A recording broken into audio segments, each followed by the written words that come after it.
everyone. Brad Logan alongside David Johnson here on the Red and Blue Crew podcast, a day after podcast, as we will talk about the 63-7 win over Georgia State. Today's podcast is brought to you by our good friends at the Velvet Ditch and the Land Shark. Also our friends at the Hearn Law Firm and the Dirt Doctor. David, it was a big win for Ole Miss. Kind of your overall takeaways from the win over Georgia State. Yeah, I was happy basically with everything I saw.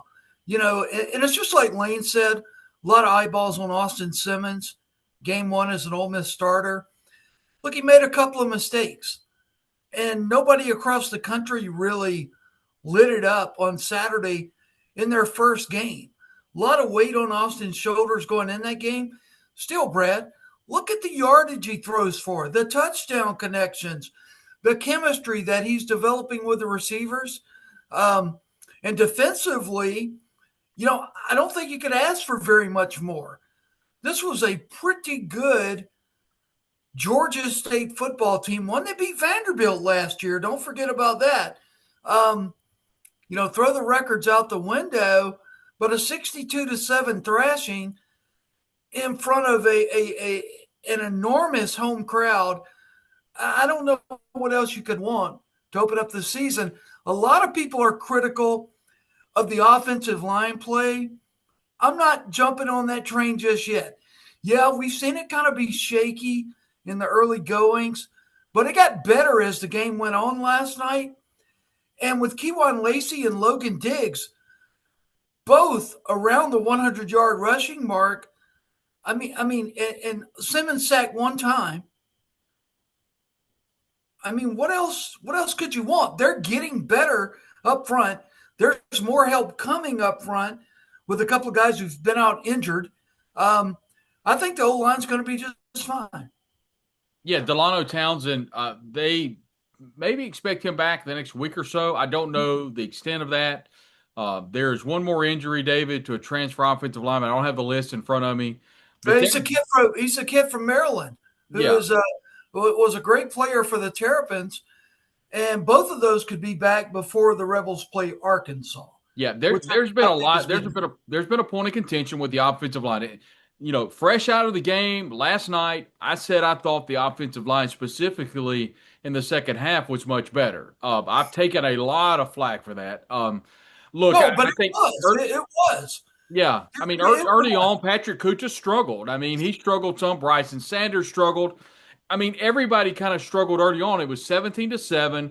People were crunching their knuckles, and then Ole Miss kind of opened up the floodgates. I think a lot of that was just getting into game shape, understanding where you were as a team, understanding what the person beside you was going to do. I thought the holding foul on Kutas early was a terrible call.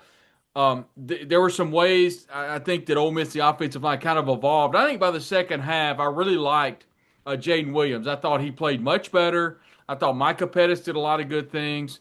I think the offensive line's coming around. Auston Simmons is a perfect example of the first quarter to the remaining three quarters, because the way he saw the field in the second half, his progressions were much better. He didn't zero in on a receiver like he did. One of the interceptions was his fault. The other was not his fault. He got a lot of pressure on him on the right side. So I thought it was a good game by Auston Simmons. But David, my player of the game, Kewan Lacey.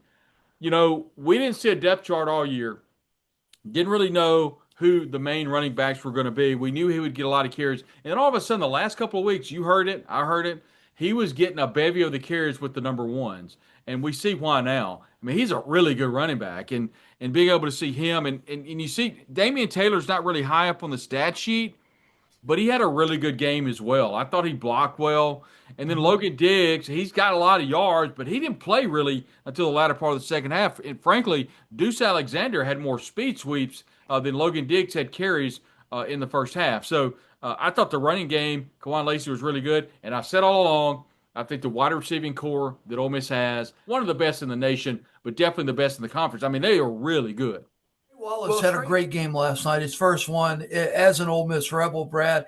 And you know, I'm going to tell you, if I had an MVP, it'd be Daquan Wright.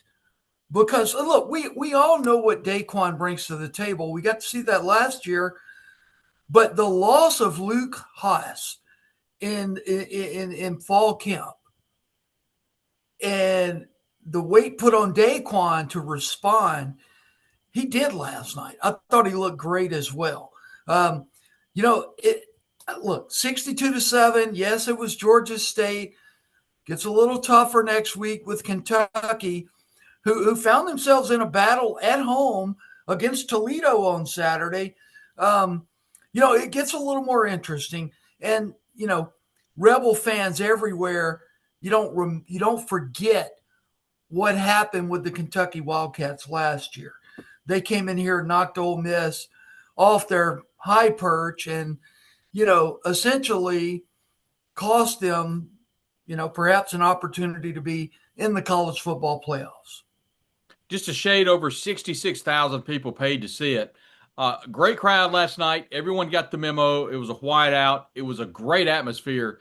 David, I know you saw the same thing I did. I don't know if I've seen a non-conference game, specifically early on, this well attended since I've covered and even been to Ole Miss football games.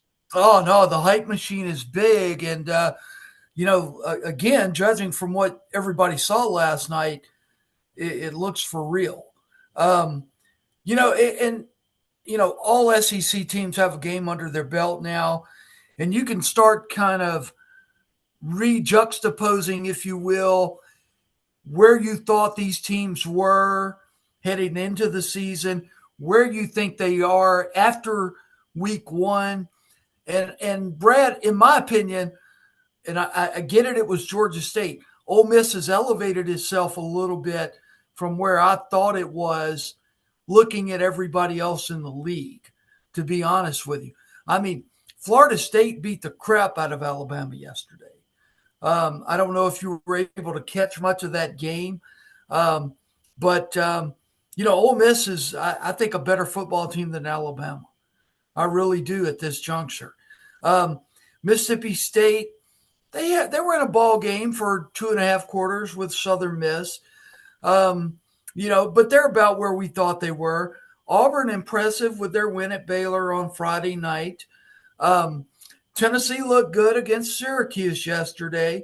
LSU gets the win at Clemson.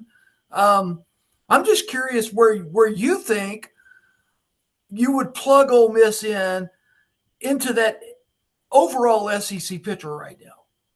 I think it's in the upper third. I think it's a very small sample size. I don't know that we're ready to throw the baby out with the bathwater with Texas just yet. No, I'm still not at very all. bullish on Texas. LSU struggled with Clemson. We watched that one in the press box, and they were able to come away with a win. Who I think LSU's my pick for the national championship.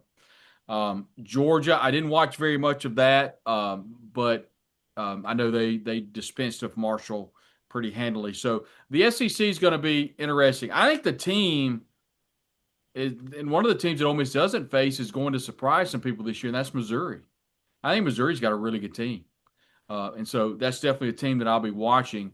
And then we saw Auburn kind of figure some things out against Baylor. I mean, Auburn's kind of the talk of the town of waiting for them to explode. But you saw a Jackson Arnold just like I did last year, David, against Ole Miss, against one of the best defenses in the country. And he Mm-hmm. looked really good in the first half. Now, they figured him out in the second half and really stifled him. But I think Jackson Arnold's a great quarterback. And I think he's going to do some things at Auburn. I think the question mark, I think, is surrounding where is Oklahoma in all this? I mean, what about, Arkansas just destroyed Alabama A&M. So that really is not saying a whole lot. But I thought from what little I saw, they looked pretty good. Vanderbilt looked pretty good in their win. So those are just some of the teams I'm going to kind of be watching. But obviously, the game that I'm going to go back and watch is Kentucky and Toledo. I saw the final score, and it was, what was it, 24-17, David, something Yeah. thereabout. Yeah. So I'm going to go There back was and watch a that safety. game. Toledo scored a safety, so it was kind of an odd score. But Okay, yes, I've got to go back and watch that. I think that's what you do. You kind of turn the page to Kentucky, and you have to, you say the right things. And I asked all the questions at media day, but all the players said the same thing. It's one game at a time. It's not revenge. I'm sorry, but I don't believe it. I think Ole Miss is going after the throat on Saturday. I think Lane Kiffin's going after the throat on Saturday. The spread came out. It opened at 9.5. It immediately jumped to 11.5. That's a lot of points on the road. So we'll see what happens. Before we go further down this rabbit hole of SEC, David, I've got to ask you about one thing. Ole Miss's defensive backs held Georgia State, which is not a pass happy offense, but they held them to 69 passing yards. Mm-hmm. A couple of things I knew going into the game. I knew Ole Miss would look really good offensively. I felt pretty good about the running back room, and that absolutely came true. I felt even better at the end of the game. Surprisingly, the defensive line looked good to me. I think Deshaun Womack is really good. Not sure about Amon Allen, Prince Lee, or Prince Will. I mean, maybe he got double teamed. I got to go back and watch Prince that. Will. Prince Will. Prince Will. I thought Suntaryn Perkins was good. He's not good. He didn't show up in the stat books, but remember, he was kind of roaming free last year with all those big time names around him. But I thought Cam Franklin played the part. And I think Jaden Yates played really good alongside Daughtery. But real Mm-hmm. quick, David, in that secondary, Sage Ryan, I thought he was pretty good. I thought they kind of went side to side. They defended the pass pretty good. Jalen Braxton didn't play, so that's someone that you would think can help them down the road. Your overall thoughts, kind of on that defense, but mainly on that secondary. You gave up 191 total yards of offense. Anytime you can hold a team under 200 yards, that's been a pretty dominant effort. 10 first downs the whole game. Only one passing first down. Mm-hmm. 8 of them on the ground. I was surprised, honestly, at how well the Ole Miss secondary seemed to be meshed together last night. Um, you know, I still think it's a work in progress, Brad. You can't lose that many guys to the NFL off of defense without there being some kind of hiccup.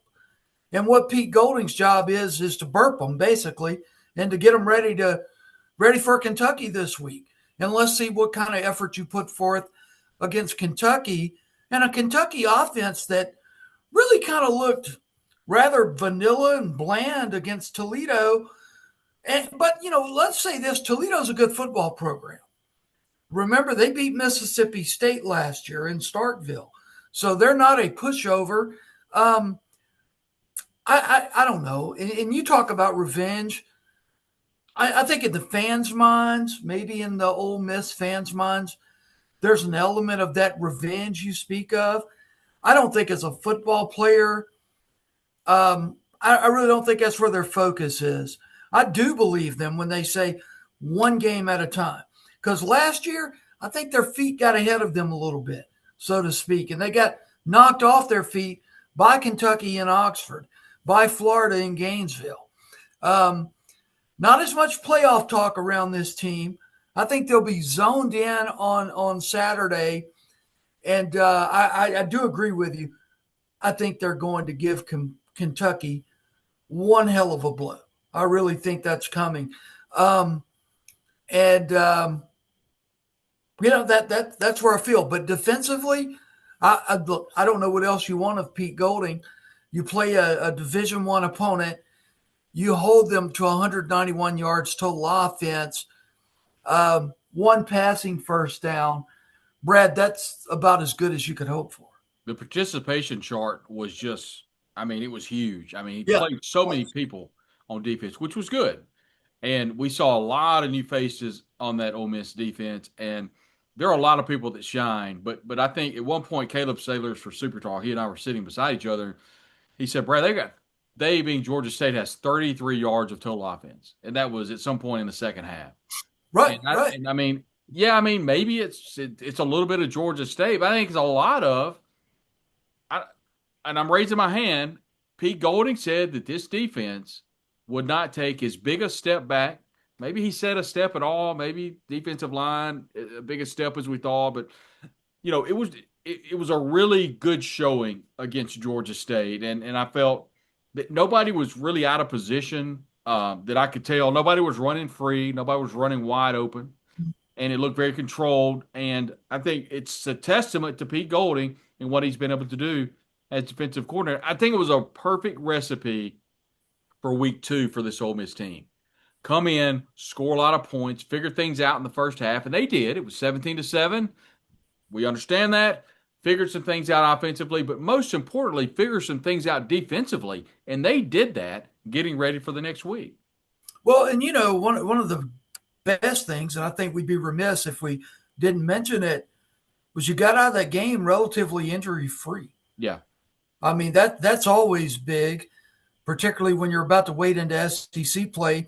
And as we mentioned earlier, the two injuries we have on the offensive line, both of those guys, both of them capable of providing adequate depth up front, should be back by Arkansas.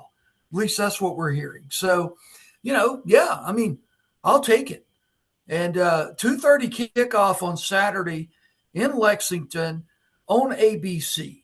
That should be it's prime time matchup as far as the college football day goes. So it's a huge game, and the nation's going to be looking to see if Stoops can trip up Kiffin again, because that's the game. Again, I'll go back and here I am punching this point. That's the game that cost us so much last year.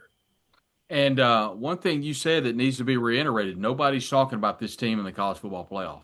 Yeah, you're not hearing about I'm them not right saying now. that's good or bad, but nobody's talking about it. One thing I want to point out, David, um, we heard at least John Darnell reported on the network that Daquan Wright could have came back in the game, could have come back Yes, in the game, that is correct. but I don't know if he tweaked something or whatever. So there may have been a slight injury to Daquan Wright, but it wasn't severe enough to where he could not have come back in if he needed to. So you're right, very injury free game, which is really good.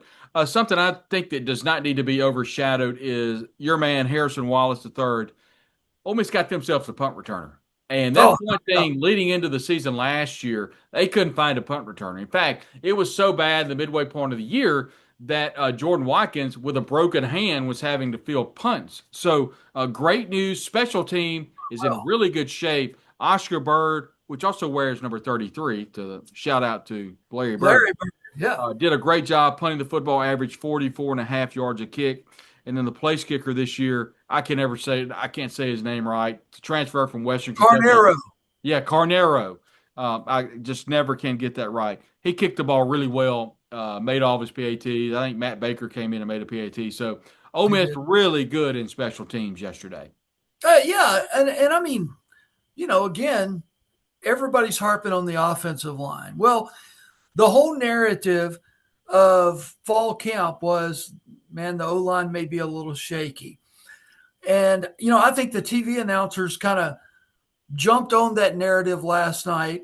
And look, to the fans sitting at home, look, I know how you watch football. You follow the ball. Okay? Quarterback has the ball, you're looking at it. Quarterback throws the ball, you're looking at it. Running back gets the ball, you're looking at him. And you miss everything going on up front. And it's real easy to be critical of those guys when you don't know everything's going on, everything that is going on. We know Kutas had a rough night last night. That was pointed out on TV that he was having a rough night. And you don't know, and look, you can remove Patrick Kutas from the equation. If the right guard is doing something wrong and the right tackle is doing something right, he can make the right tackle look bad because the right guard's not doing what he's supposed to be doing. I've seen it happen 1,000 times, So it's hard to sit back from the peanut gallery and dissect what's going on with offensive line play. And last night, early in the broadcast, the O-line was kind of thrown under the bus a little bit. And they talked about the narrative in fall camp of how bad it was.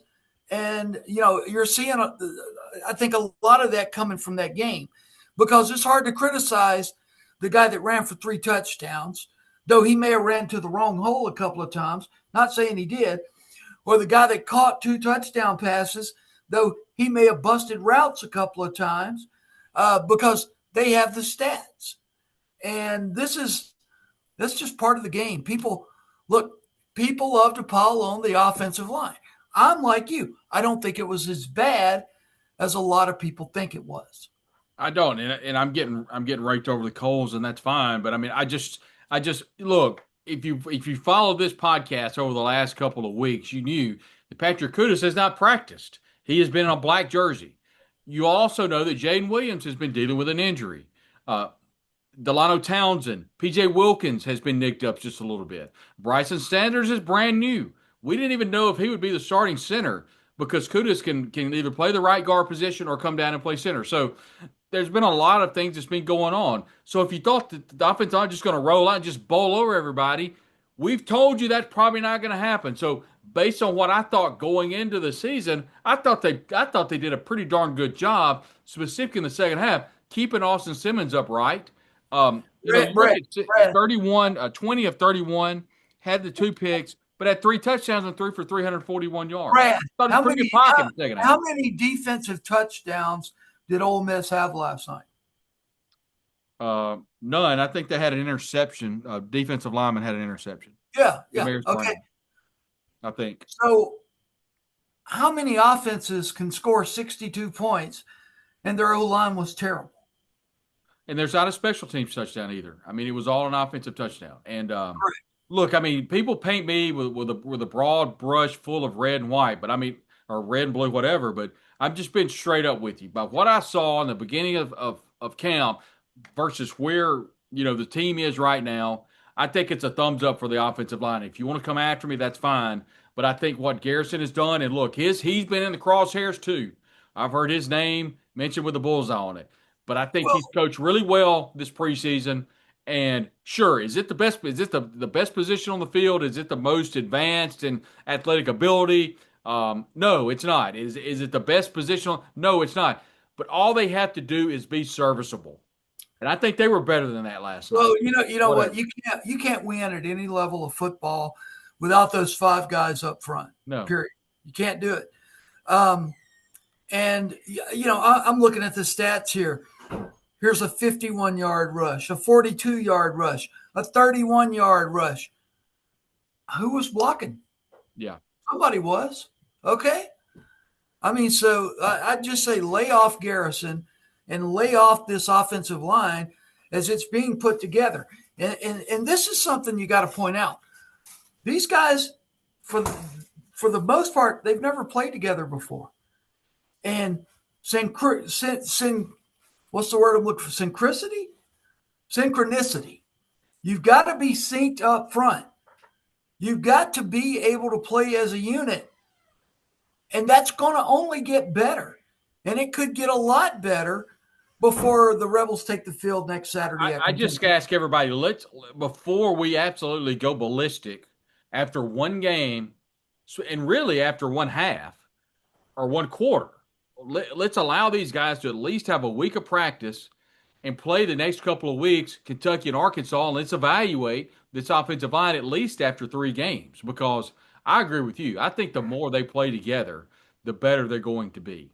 That's what I think. So let's see where they're at after the Kentucky game and then after Arkansas. Then let's revisit the offensive line. But right now, I think you just kind of let it sit for a minute before just absolutely, cutting them up with a knife. I want you to hip shot something for me real quick. Just right off your after your initial impression of Ole Miss, what you know about Kentucky. Give me a final up there. Now I'm not holding you to this whatsoever, but give me a final score. I think it's a 17-point win, one way or the other. It's 31-14, 48, 31, something I'm like right that. there with you. Yeah. I feel like Ole Miss may give up some points just because the foe's going to be a lot better than Georgia State. But I think this Ole Miss team's going to score some points. The key for me for Ole Miss is Austin Simmons has to play within himself. And my goodness, if we could say that about any quarterback. But one thing I thought early on is he didn't go to his progressions enough. He didn't go to his outside valves, and he did do that in the second half. So that lends me to believe that he evolved. He learned from that. But I do think if that offensive line can just continue to do what they did in the second half and give him an opportunity to go to some different progressions, that receiver room, David, this may be the best receiver room I've ever seen Ole Miss have since I've known what a receiver room was. Yeah. They're loaded. And so I think that helps him. But I can't say enough. Having a really good couple running backs to come in and get Oh north man, and south, and then you got Daquan Wright's going to be the J.J. Pegues, I guess. And yeah. then we've got Harrison Wallace III, who has come in and runs the speed sweep. I mean, it looks really good. Early on they didn't run the ball until the first what, You know, maybe the 5 minutes guy ago in the first quarter. So, and that Lane said that's just the way the game went. It wasn't anything, to that. I think what that was getting Austin Simmons acclimated to the offense, understanding play after play, and kind of getting into a groove. I think you Ole know, Miss beats Kentucky by 17 points, David. I'm not sure what the score is, but I don't think it's particularly close. yeah, I could see that. The one guy you didn't mention was Caden Lee. We haven't seen Caden Lee really integrated into this offense just yet. That's coming too, Brad. There's no doubt it's coming, and that's the thing is that they have a great relationship. They being Caden Lee and Austin Simmons. We didn't see a lot of Caden Lee last night. In fact, I don't even see him listed on the list. What do he have? One or two catches? He's not on Let me he's check not on real the quick. two, 5 or 6 deep that I've got on my paper here. But look, he's going to be the go-to receiver. And the Two thing about catches, it, 13 yards. how Two many? catches, Two. two Okay. catches, 13 yards. Yeah, I mean, when you've got Harrison Wallace, Daquan Wright, who Daquan Wright was just going down the field doing this. He was just Yeah, wide open. he And was. here's another name. We've gone, I think, 17 minutes, and we have not mentioned Caleb Odom yet.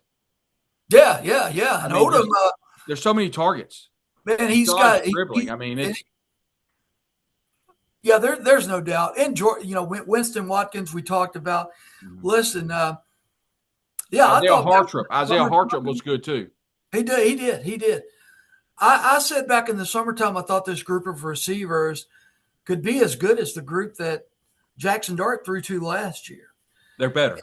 And I think as time goes on, and let's look at his final stat line here.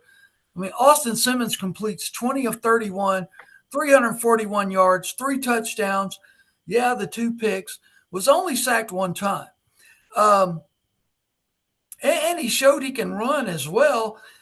I mean, I'd give Austin's performance last night B minus probably, based on what I think he's capable of. Maybe just a solid B. And then Trinidad Chambliss.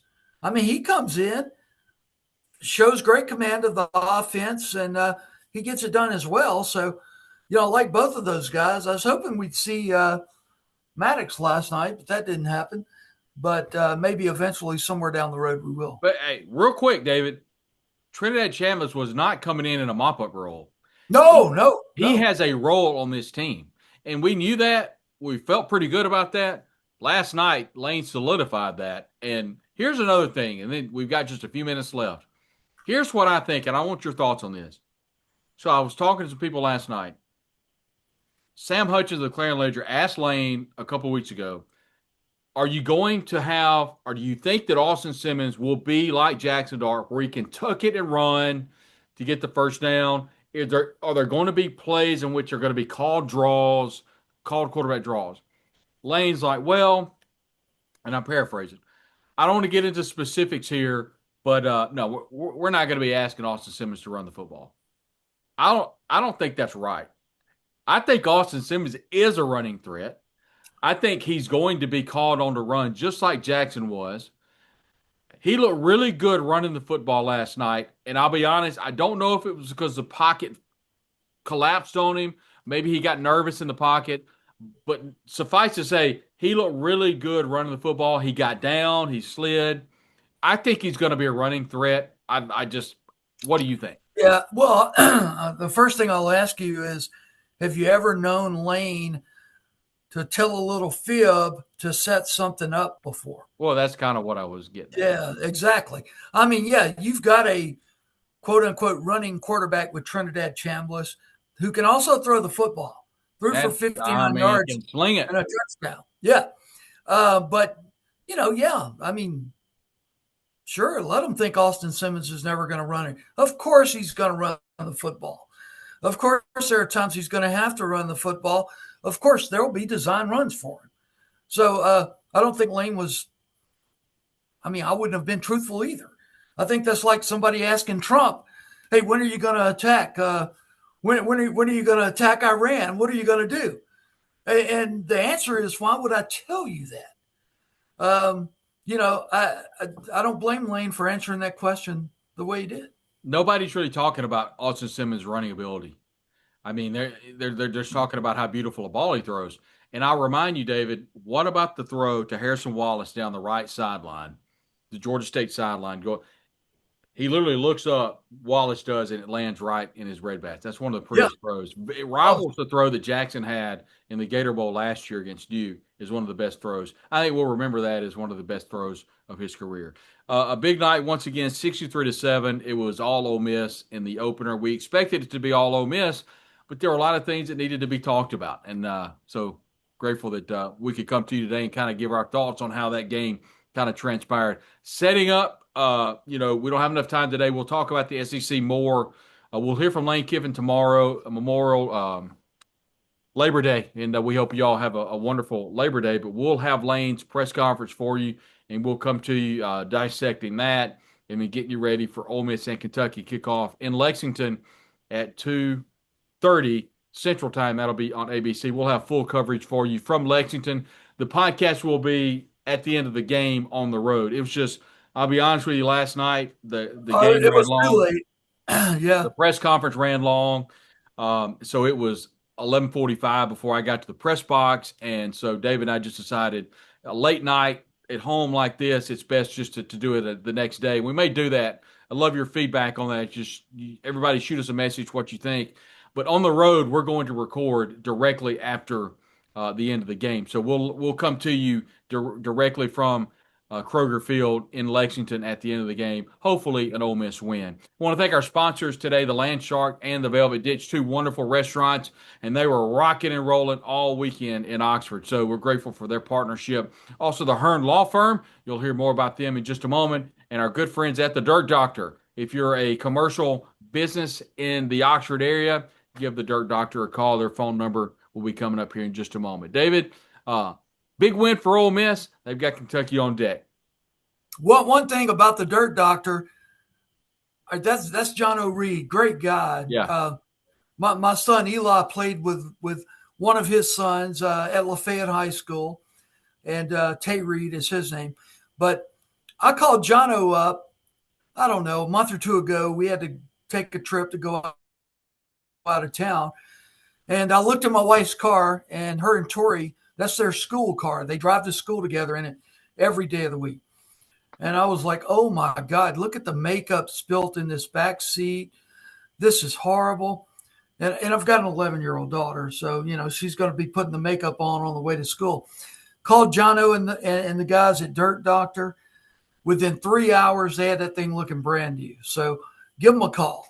Yeah, and he wanted me to pass on to everybody that if you have a commercial business or you need like siding of your house, just give him a call. He'll be glad to come out and give you a free estimate.